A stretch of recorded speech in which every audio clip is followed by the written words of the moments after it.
industry must be stopped.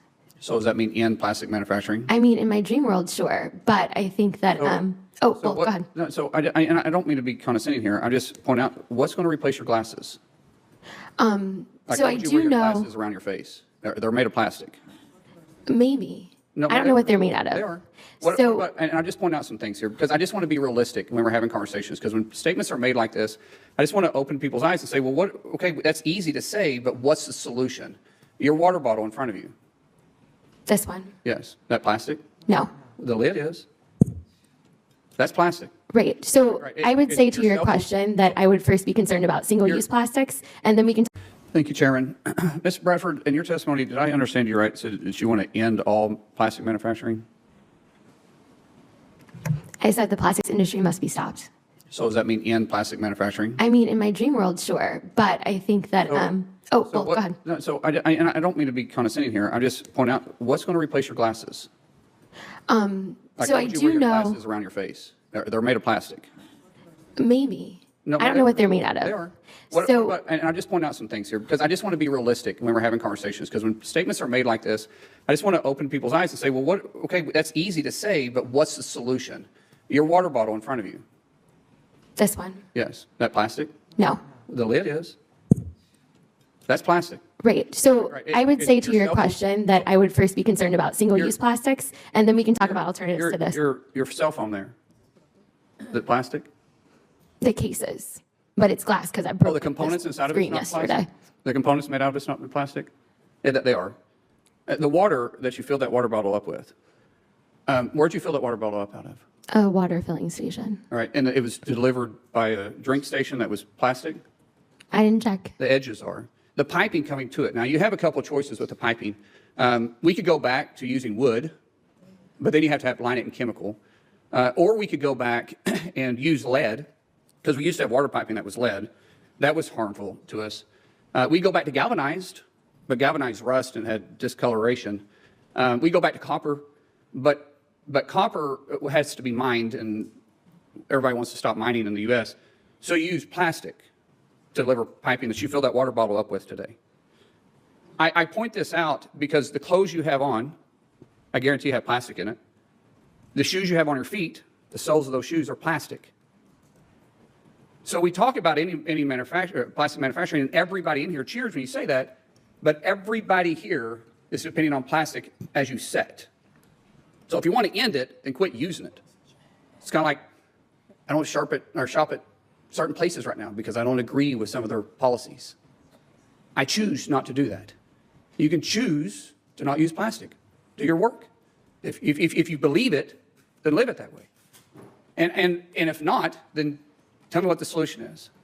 Mr. Sunday, can you manufacture a car today without plastic? Because we talked about manufacturing, the chairman brought up manufacturing cars as it is safe. But the components that go into the cars today, can you do that without plastic? No, Senator, and increasingly so with the new mileage mandates. You increasingly need to use automotive components that are plastics derived. So we wouldn't have manufacturing, today's modern manufacturing, if we didn't have plastics, correct? Correct. Ms. Jackson, do you agree with that statement? Yes. So what's the alternative for manufacturing? Because the Democrats talk about middle-class wages. Middle-class wages typically come directly from manufacturing. What is it that we're manufacturing that doesn't have plastic in it today? Nothing. And you know what? It would increase the cost of everything if we turn to an alternative, and it would disproportionately impact low-income people who have lower incomes. It would be another regressive tax on the poor. So according to your testimony, Ms. Jackson, it sounds like you're saying that the environmental justice agenda does more harm than good for low-income families. Is that correct? Yes. And, you know, I have the unique opportunity to see both sides when the industry comes in the area and when it doesn't. As an auditor, I worked on Nissan North America. Nissan North America moved to Smyrna, Tennessee, where it built the largest automotive manufacturing plants. And the transformation was astonishing. I mean, it went from a community that was poor to a community that U.S. World News voted one of the top 10 places to retire. You had poor people in areas that were poor that became middle class. You had middle class people that became upper middle class, and a lot of upper middle class people that became affluent. They have attractions, they have amenities, they have housing, affordability. I mean, the amount of prosperity in that area has resonated out 3 counties. 3 counties. I've also had the opportunity to see when an industrial, and that wouldn't happen if you don't have an industrial complex moving into the area where you're talking about high economics. I've also seen the other side where all of a sudden you have deteriorating buildings, empty storefronts, dilapidated housing, people standing on street corner housing, that families that are broken. So we need to balance the fact that people's lives need economic upward mobility. And we can't just say, we're going to take out an industry and leave people poorer than they were. Poverty causes the worst health care in this country. Poverty is the one that destroys lives. It destroys health. It creates trauma. So we need to make sure that when we're talking about these issues, we take into account the human loss of life, not just the environmental impacts. Thank you. Thanks for indulgence. It was the kind of moment that defines the strange theater of modern Congress, a scene equal parts interrogation, reflection, and revelation. Senator Markwayne Mullin, sleeves rolled, voice steady but sharp, turned the committee hearing into something more primal, a reckoning between ideology and reality. Across from him sat the witness, Ms. Bradford, a passionate advocate against plastic. She had come to call for the end of what she called a destructive industry.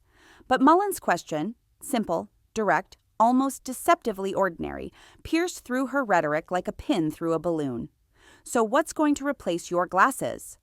The room shifted. The witness hesitated. And for a heartbeat, the tension wasn't about politics. It was about truth. Because what followed was not just a list of objects. It was a dismantling of assumptions. One by one, Mullin pointed to the small, invisible conveniences of modern life. Her water bottle, her cell phone, her clothes, her shoes.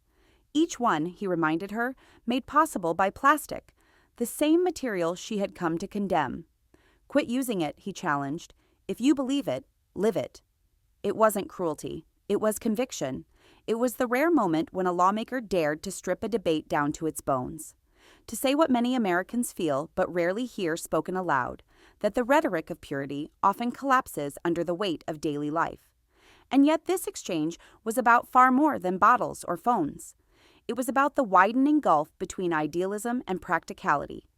The way noble intentions can drift so far from reality that they threaten the very people they claim to protect. Because behind the conversation about plastics lies the deeper question of survival, not of the planet, but of its people. What happens when moral crusades collide with working-class existence? What happens when environmental purity comes at the cost of affordability, of jobs, of progress itself? When Mullin turned to the other witnesses, engineers, economists, and community advocates, the truth became undeniable. You cannot build a modern car without plastic. You cannot house a city, clothe a worker, or power an economy without it. Plastics aren't symbols of greed. They are the hidden infrastructure of life as we know it. To strip them away without a real alternative is not reform. It's regression. Ms. Jackson's testimony drove that point home. She spoke not from theory, but from the lived experience of communities transformed by industry, poor towns reborn into prosperity when manufacturing returned. Her words carried the echo of human stories too often left out of environmental debates, the families lifted into stability, the children who could finally afford health care, the neighborhoods that turned from forgotten to flourishing. And she warned, in words that landed with quiet gravity, that when ideology replaces balance, it is the poor who pay first. Poverty, she said, destroys health.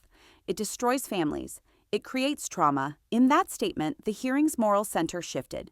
What began as a debate over plastic became a mirror held up to the nation's conscience. Because what Mullin was really confronting wasn't just one activist. He was confronting a pattern, the tendency of modern politics to confuse moral signaling for moral substance, the willingness to chant ban it all without asking what replaces it, the comfort of outrage without the courage of responsibility. The senator's tone, often mistaken for aggression, was in truth something rarer: frustration born of realism. It was the voice of someone who's seen what happens when lofty promises crash against the hard wall of reality, when policies crafted in echo chambers ripple out into the lives of the working class. Plastic, in this moment, became more than material.